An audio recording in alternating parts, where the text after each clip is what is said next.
Good evening. This is All India Radio and I am Valsa Williams with the news at 9.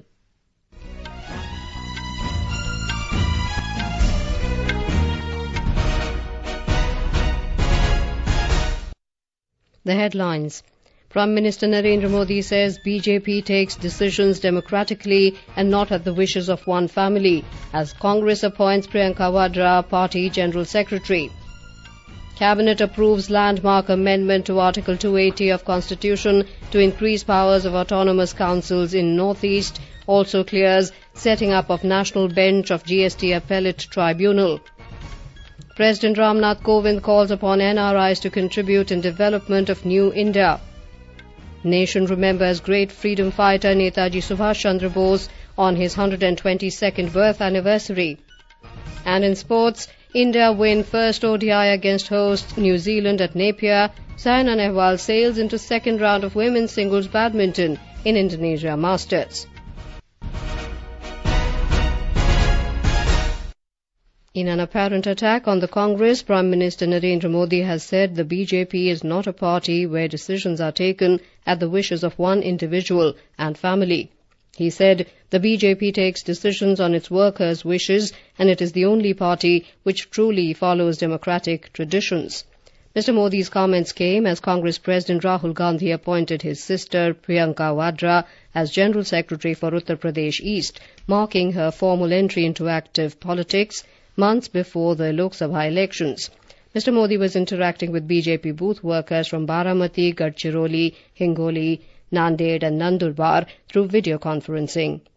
Congress culture का मतलब है कैसी कैसी बुराइयों से भरा हुआ है। अगर यदि इनमें से कोई बुराई हमारे में आती है, इसका मतलब कांग्रेस हमारे अंदर भी घुस रही है। आप सब लोग बारामती से हैं, सब जानते हैं कि कांग्रेस पार्टी ने वहां के सर्वोच्च नेता के साथ कैसा कैसा व्यवहार किया। ऐसा सिर्फ परिवारवादी पार्टियों में ही हो सकता है। हमारी पार्टी वह है जो भारत के लोकतंत्र की सुरक्षा में हमेशा सबसे आगे रही। The Prime Minister accused the Congress of challenging the government's decision on 10% reservation for economically weaker sections for upper castes in court through the back door. Reacting to Priyanka Vadra's appointment, BJP leader Sambit Patra said it indicates that Rahul Gandhi has failed on every front. एक बात आज तय हुआ है और हम बधाई देना चाहते हैं कांग्रेस पार्टी को। सार्वजनिक रूप से जिस प्रकार से कांग्रेस पार्टी ने राहुल गांधी जी जो उनके वर्तमान अध्यक्ष हैं उनके नाकामी को घोषित किया है, महागठबंधन से कहीं न कहीं हर राज्य में नकारे जाने के बाद बैसाखी परिवार से ही ढूंढा जा रहा है। The Cabinet today approved a landmark amendment to Article 280 of the Constitution to increase powers of autonomous councils in 6 scheduled areas of the Northeast. The proposed amendment will give more powers to autonomous district councils of Assam, Meghalaya, Mizoram and Tripura. State finance commissions will be set up in Assam, Meghalaya, Mizoram, Tripura, Karbi Anglong Autonomous Territorial Council and Dima Hasao Autonomous Territorial Council. The proposed amendments will have elected village and municipal councils, ensuring grassroots democracy. Here is a report. The state election commissions will hold elections to autonomous councils, village and municipal councils in the scheduled areas of Assam, Mizoram and Tripura. 1/3 of seats will be reserved for women in village and municipal councils. At least 2 nominated members in all autonomous councils will be women. With Divakar's report, Swati Rakheja, AIR News, Delhi. The Cabinet also approved creation of a national bench of the Goods and Services Tax Appellate Tribunal. Briefing reporters in New Delhi, Electronics and IT Minister Ravi Shankar Prasad said it will be located in New Delhi. GST में जो state के disputes होंगे उसके खिलाफ कहां appeal होगी, तो tribunal में अपील होगी।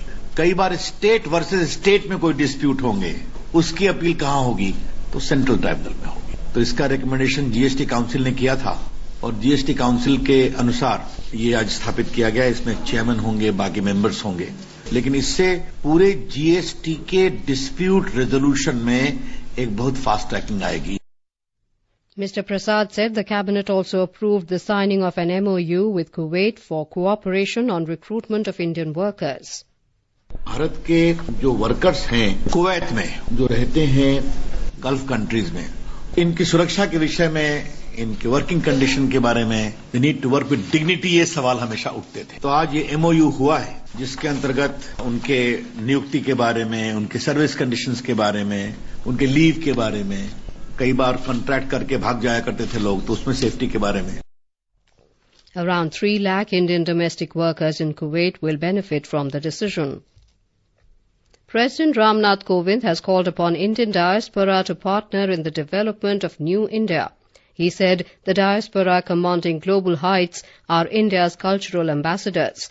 Mr. Kovind was addressing the valedictory session of the 15th Pravasi Bharatiya Divas Convention in Varanasi this evening. We count each one of you as our cultural ambassador. You are the face of India and its identity abroad. We are indeed proud of you and your achievements. But what really makes your contributions stand out are the values that you espouse and live for. The President said India is a land of billion ideas and billion opportunities. He said the country wants to leverage the technology and investment of NRIs to make in India, Digital India, Clean India and Skill India programs. The last few years have seen a sea change in the way we engage our people abroad. Under the leadership of our Prime Minister, Sri Narendra Modi, India has worked hard to connect its 1.3 billion people with its 31 million strong diaspora. The President conferred the Pravasi Bharatiya Samman on 30 members of the Indian diaspora for their significant contribution.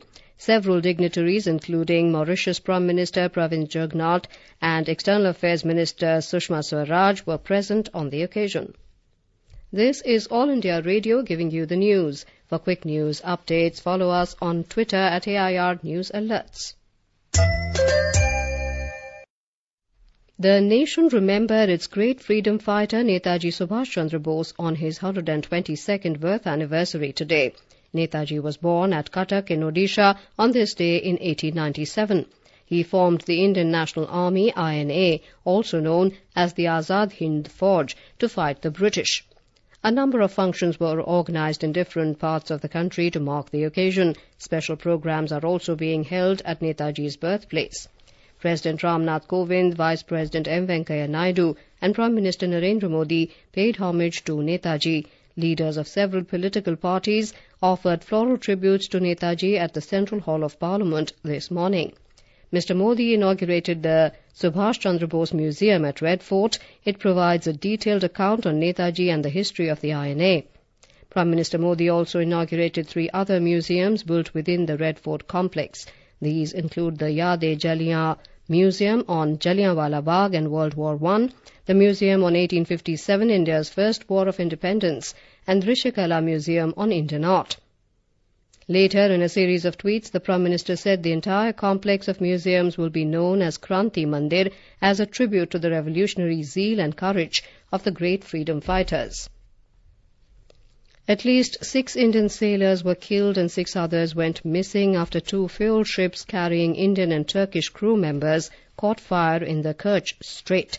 In a statement, External Affairs Ministry informed about the casualties among Indian seamen working on the ships.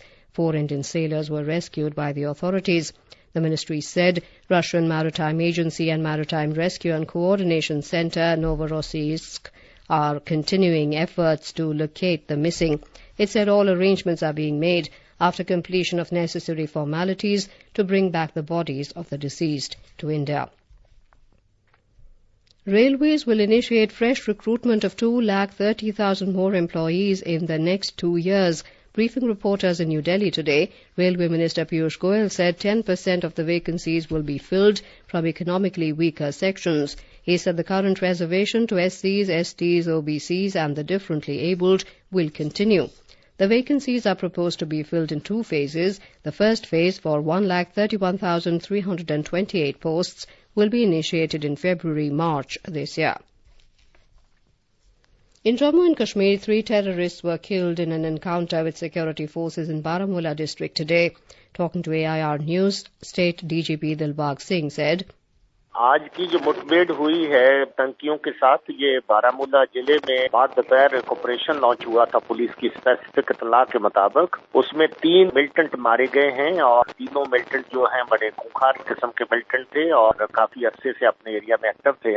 ये police और security forces की बड़ी कामयाबी है कि बारामूला का जिला अब लगभग जो है मिलिटेंसी मुक्त हो गया है। Meanwhile, Pakistani troops violated ceasefire and resorted to unprovoked firing on Indian forward posts in Mendhar sector of Poonch district. No damage was caused on the Indian side. In Uttar Pradesh, a joint team of National Investigation Agency (NIA) and Anti-Terrorist Squad raided the house of a madrasa teacher in Gonda district today. They interrogated him for more than 3 hours. Sources said the search was made in connection with the ISIS module case. NIA officials, however, did not divulge the reason for the raid. Maharashtra Anti-Terrorism Squad ATS arrested 9 persons allegedly linked to ISIS today. Police said the arrested are aged between 17 and 35 years.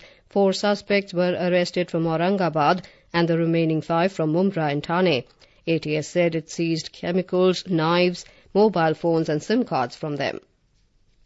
In Afghanistan, the main spy agency, National Directorate of Security, today said it has killed the mastermind of the terror attack on its base at Maidan Wardak province on Monday. It said the Taliban commander was killed in an airstrike last night. In a statement, it said 36 people were killed and 58 wounded in the attack. Back home, cold weather conditions continued to prevail in several parts of North India today, following fresh snowfall in higher reaches. A significant drop in temperature was recorded at many places in Kashmir. The minimum temperature in Srinagar is hovering around freezing point. Meanwhile, efforts are on to restore traffic on the Jammu-Srinagar National Highway, which remained closed for the 3rd consecutive day today due to snowfall. An avalanche had struck the Jawahar Tunnel area yesterday, blocking both tubes on Kazigund side. Fresh snowfall was reported in major tourist towns in Himachal Pradesh. According to Meteorological Department, the minimum temperature in Shimla was recorded at 0 degrees Celsius. Kelong continued to be the coldest place in the state, recording a low of minus 11 degrees Celsius. In Uttarakhand, icy cold winds blowing from snow-covered mountains made people shiver throughout the day. Snowfall in the hills over the last couple of days was left a number of roads blocked. National capital Delhi witnessed a cold day with the minimum temperature settling at 8 degrees Celsius. The maximum temperature was recorded at 19 degrees Celsius, a notch below the normal. The Met Office has forecast dense fog tomorrow morning with possibility of light rain and thunder showers later in the day.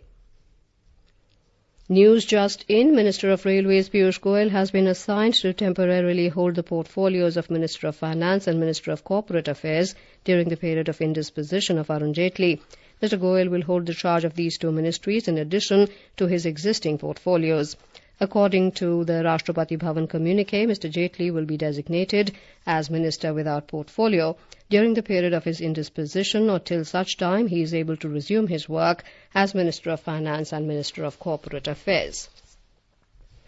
In cricket, India won the first ODI against New Zealand today. India defeated the hosts by 8 wickets at Napier to take a 1-0 lead in the 5-game series. New Zealand's decision to bat first backfired as they were bundled out for a paltry 157 in just 38 overs. Kuldeep Yadav bagged 4 wickets and Mohammad Shami 3. Shami, who became the fastest Indian to bag 100 ODI wickets, was adjudged man of the match. In badminton, Saina Nehwal moved into the second round of women's singles in Indonesia Masters at Jakarta today. She secured a 7-21, 21-16, 21-11 win over local hope Denardia Ayustin. And now, before we end the bulletin, the headlines once again. Prime Minister Narendra Modi says BJP takes decisions democratically and not at the wishes of one family as Congress appoints Priyanka Vadra Party General Secretary. Cabinet approves landmark amendment to Article 280 of Constitution to increase powers of autonomous councils in North East, also clears setting up of National Bench of GST Appellate Tribunal. President Ram Nath Kovind calls upon NRIs to contribute in development of New India. Nation remembers great freedom fighter Netaji Subhash Chandra Bose on his 122nd birth anniversary. And in sports, India win first ODI against hosts New Zealand at Napier. Saina Nehwal sails into second round of women's singles badminton in Indonesia Masters. And that is all in the news at 9. Good night.